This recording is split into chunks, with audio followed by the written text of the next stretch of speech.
So many times I've told my vocation story, and it's not short because I'm not young. But if I were to narrow my vocation story down to basically three major moments in my life.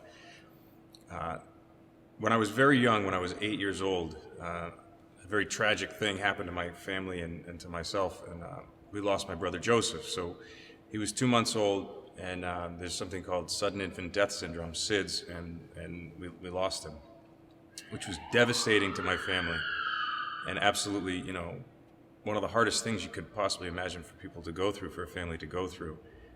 And in that tragedy, in that terrible situation, which just was devastating to me as an 8-year-old boy, I didn't know what to do.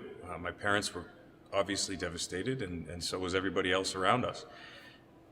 And we went away for the day and came back home. And when we came back home, I remember walking into the house, and it was just kind of a lot of chaos. And as an 8-year-old boy, that's really scary.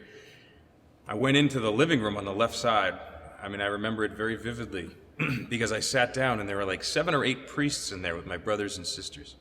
And they were all just kind of sitting there talking to the family and the children of the family. My parents were off talking to the pastor. And I remember sitting down on the couch, and I had a priest on my left and a priest on my right. And they had these game books, like Connect the Dots and all this kind of stuff, crossword puzzles. And they started just talking to me, not just distracting me, but kind of there were this calming presence.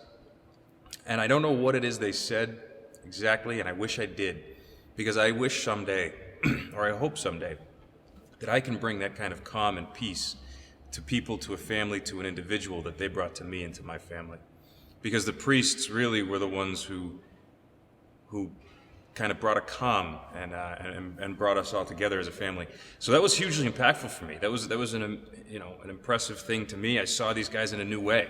As a kid, I was only 8. As a kid, I had seen priests as someone who just didn't, who said the Mass and things like that. But now I could really connect with them on a different level, and I kind of had this incredible respect and love for them.